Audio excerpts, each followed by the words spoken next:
بسم الله الرحمن الرحيم اللهم صل على محمد وآل محمد. There were many moments in history that Imam Ali ibn Abi Talib alayhi salam could have come up with various strategies to achieve victory.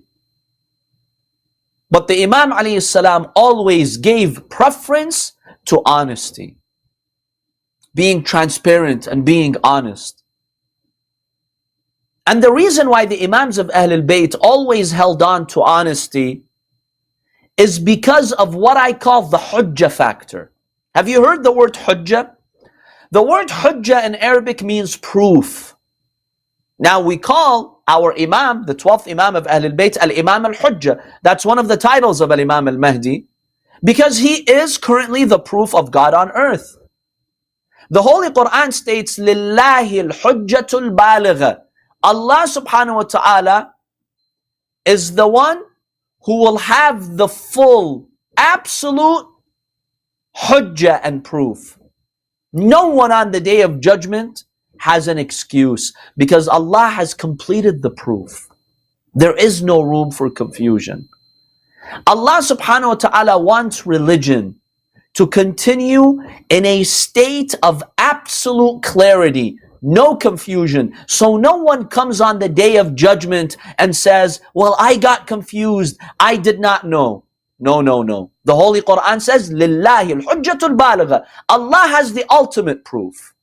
And He's completed His ultimate proof here in this world. I want to share a moment from the life of Imam Ali ibn Abi Talib alayhi salam with you to demonstrate this point. Imam Ali ibn Abi Talib was at the Battle of Siffin, and it was a very brutal battle because Muawiyah mobilized over 100,000 fighters to fight Imam Ali alayhi salam. Malik al-Ashtar was one of the commanders of the Imam's army.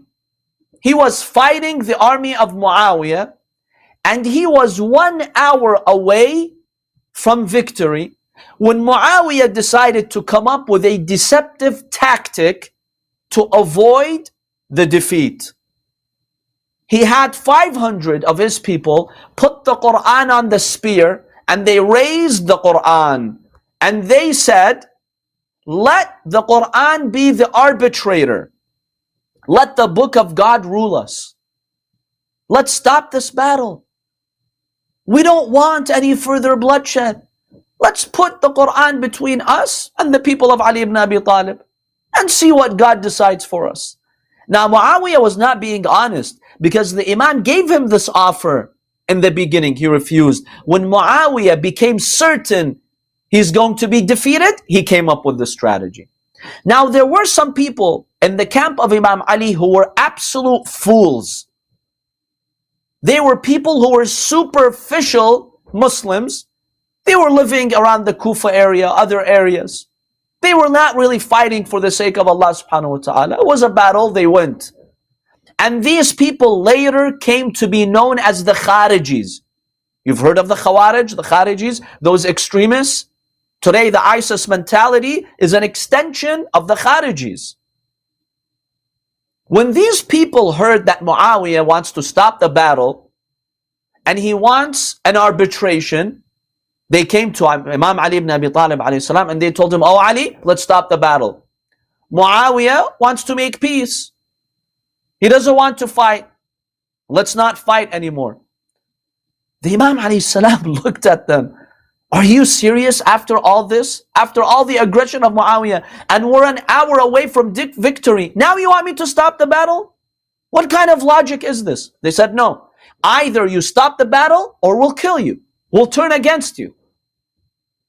Imam Ali ibn Abi Talib alayhi salam sent one of his messengers to Malik al-Ashtar. He told him, go into the battlefield, tell Malik al-Ashtar, come back, stop the war. The messenger went to Malik, and he told him, Ali ibn Abi Talib tells you, come back, stop the war. Malik al-Ashtar was baffled. He could not believe what he was hearing. And he was so shocked, he couldn't absorb the new command. He's like, I don't understand this. I'm just minutes away from victory. I'm not going to stop now. This doesn't make sense at all. Why would Ali ibn Abi Talib say a command like that? Maybe you misunderstood the Imam. Malik kept fighting. So the ignorant people in the camp of Imam Ali, let's call them the proto-Khawarij, they came to the Imam, they told him, I thought we're going to stop the battle. If you don't stop the battle, we will turn against you and we'll kill your companions, we'll even try to kill you. The Imam ﷺ told them, look, I sent a messenger, you saw me. The messenger came back. Imam Ali ibn Abi Talib told him, go back to Malik al-Ashtar again. Tell him, these evil people will kill me and kill you all. And they will turn against us. So there's no point, just stop the battle. The messenger goes, he tells Malik al-Ashtar. Malik is very disturbed. He ends the battle and they come back. Minutes away from victory. And then the arbitration happens. And then these fools don't like the result of the arbitration, even though Imam Ali warned them. And it was a victory for Muawiyah, basically. He saved himself from that defeat. And then later the Khawarij, they blamed Imam Ali. Why did you stop the battle? Why did you stop the battle? The battle of Nahrawan ensued when thousands of them came to fight the Imam. See how the Imams of Ahlul Bayt had to go through these difficulties. Now some historians look at the scene and they say, why didn't Imam Ali alayhi salam come up with a diversion, a distraction, a tactic, a technique, and acted as if he's sending a messenger and just keep these people, the Khawarij, busy until Malik al-Ashtar defeats Muawiyah and it's over. Muawiyah would have been gone, Yazid would not have come, the Umayyads would not have come, Karbala would not have happened. Why? Ali ibn Abi Talib, just minutes of savviness, creativity, and you could have avoided all of this. My dear brothers and sisters, this religion is not the religion of Ali ibn Abi Talib alayhi salam. It's the religion of Allah subhanahu wa ta'ala. And Ali ibn Abi Talib is the representative of God. A representative does not act from his own self. He acts by the instruction of Allah. Imam Ali alayhi salam could have easily come up with a tactic to defeat Muawiyah. But what would history have said? History would have said, oh, poor Muawiyah. He compromised. He wanted peace in those last moments. He really wanted an arbitration, a fair arbitration. But Ali became the aggressor and he fought him and he killed him. This would have created confusion even for some believers. And this is exactly why Imam al-Hassan alayhi salam made the peace treaty with Muawiyah. Because Muawiyah announced that I would like to make peace with al-Hassan. He's the one who doesn't want to make peace. This put Imam al-Hassan alayhi salam in a difficult position. Because even if Imam al-Hassan would have fought, right? If his people would have lost in the battle, everyone would have blamed al-Hassan. They would tell him, it's your fault. Muawiyah told you, let's do peace. You insisted on fighting. Now you lost. Even if Imam al-Hassan would have won and gotten rid of Muawiyah, history would have sided with Muawiyah. Because they would say, oh, poor Muawiyah, he wanted peace. It's al-Hassan who did not want peace. Allah does not want his religion to continue that way. Because remember, the Hujjah factor. Allah wants the proof to be super clear. No one has an excuse. If there is confusion, then people can come up with excuses. Allah does not want any excuses in his religion. So yes, Imam Ali ibn Abi Talib alayhi salam gave up that opportunity to eradicate Muawiyah at the Battle of Siffin. He had that opportunity, but at what expense?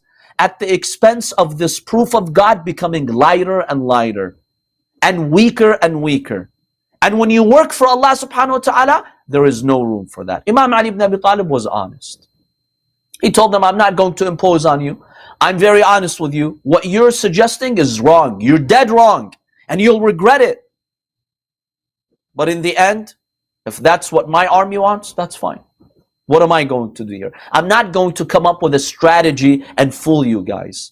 Because that's Ali ibn Abi Talib. Had he done that, there would have been confusion. Even believers throughout history would have been confused. Allah does not want to leave any room for confusion when it comes to his representatives. So the one who abandoned Ali ibn Abi Talib, my dear brothers and sisters, on the day of judgment, he has no excuse, not 1%. Because Ali is the symbol of honesty, the symbol of truth. Nothing he did in his life was questionable. That's how important honesty is. And the religion of God is based on honesty. Now, when you come to Imam al-Hussein alayhi salam, things were different. Yazid was not as savvy as his father Muawiyah. So he never made a deal with Imam al-Hussein alayhi salam to put him in that position like Imam al-Hassan was, like Ali ibn Abi Talib was. He made it very clear. Either Hussein pledges me allegiance or I kill him. Imam al-Hussein again displayed honesty, and he made it very clear why he is rising. He told the people of Yazid, the governor of Medina, a man like me is not going to give bay'ah to a man like Yazid. Yazid is openly corrupt, and I will never compromise with Yazid.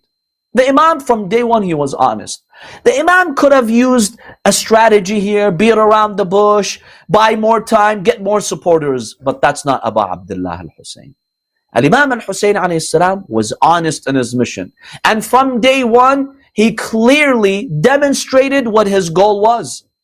The Imam alayhi salam states in his letter to his half-brother Muhammad ibn al-Hanafiyyah, he says, I am rising not because I am pursuing power or corruption or any personal interests.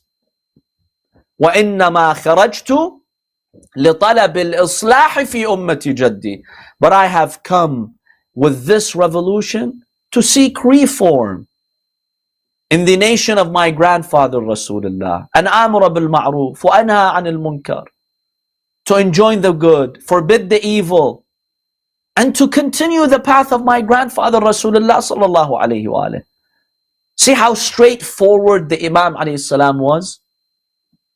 Our lesson this evening, my dear brothers and sisters, is to live our lives by the guidelines of honesty. That way I can truly feel confident that I am Husseini in my akhlaq. I am Husseini in my approach.